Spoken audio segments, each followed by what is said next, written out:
This is the descriptives part of the study guide, and I've separated descriptives into two parts. The first part is going to be generally the mean, mode, median, range, standard deviation, and then part two will be it'll pick it up right about here, which talks about a little bit more in detail about where the what the relationships are between the independent and dependent variable.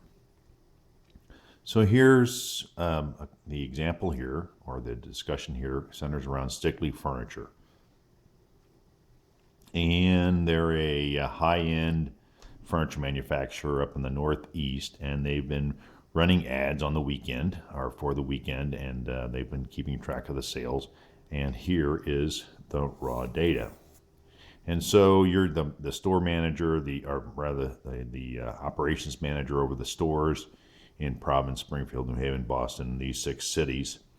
And you're trying to understand what is the relationship, how are sales going, and are we, is this a program, or this advertising and marketing program, is it being effective?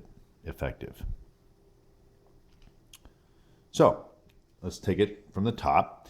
And what you've been given here is raw data. You are the operations manager, the vice president of operations. I happen to know the fellow from Stickley Furniture who is the vice president of operations. His name is Mike Noblot.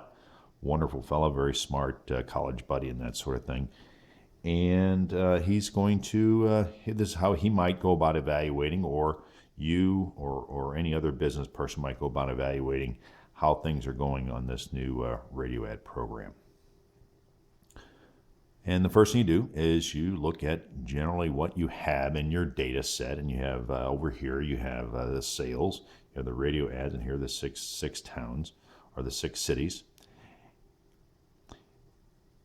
So we want to start out with what's the mean, mode, median, range for the sales, and we sketch the distribution, and we're going to label those as well. And we're given that the standard deviation is 5.5.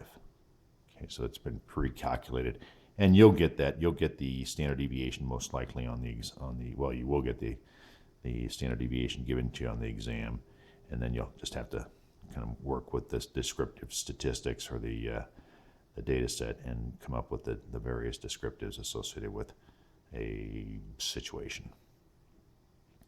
So the first thing you do is let's talk about the mean. And the mean is really quite simple. Is you add up all of the sales. I'm homing on sales, by the way. And you home in on, you add up all the sales, 15, 8, 21, 24, 17, 17, and that should come out to exactly 102. There are 6 cases, so you divide by 6. And so you know that your mean is equal to 17. The second one is the mode. Of those sales, which outcome occurs most often? And clearly, the only one that repeats would be 17.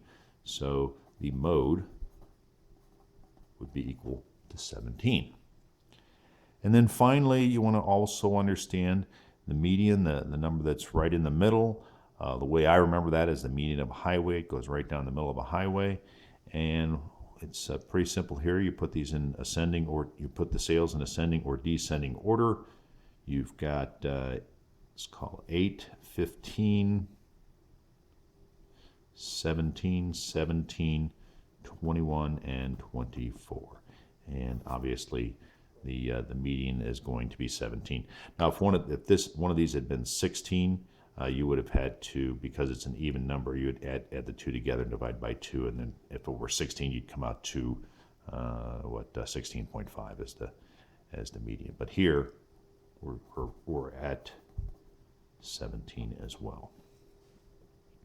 The range is again pretty straightforward. The highest number of sales is 24,000.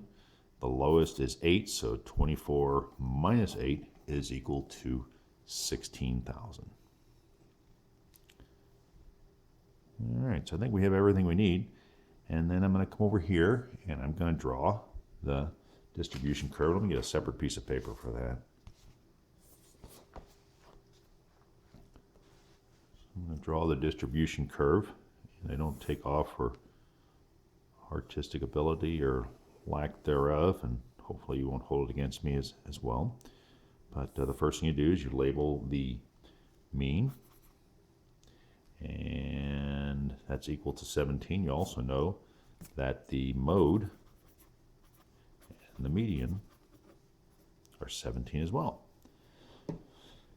And then you put in the standard deviation, so we're going to come out plus or minus 1 standard deviation.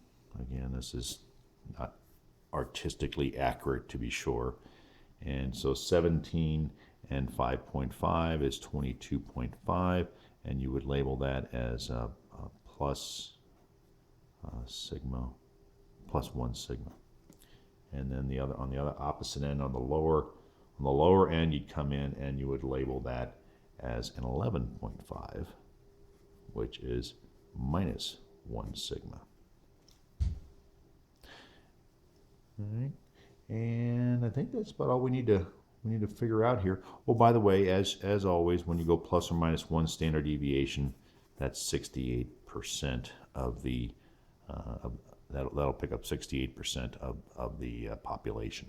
And in this case, basically what you're doing here is just to kind of put it into context, is you've got this pot, you put these 6 numbers in, you put your hand inside the pot and pull one out, and you've got a 68% chance that you're going to fall between 11.5 and 22.5. That should do it. Oh, one final thing is would you anticipate positive or negative skewing? This is not a trick question. Since the mean, mode, and median are all the same, you have normalcy of distribution, and that's a good thing. So it would actually be neither at this point. It would be normal. You wouldn't be picking up any skewing. If, for example, you had if your mode was, let's just pick off mode, if it were 18, that would pull, and this is the way I remember, that would pull this tail and scrunch, that's a technical term, scrunch a few more numbers over on this side, so that would pull that tail negative, so that'd be negative skewing.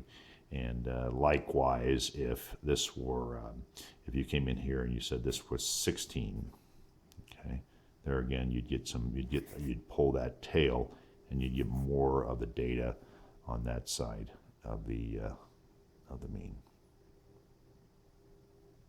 That's all I have for this module.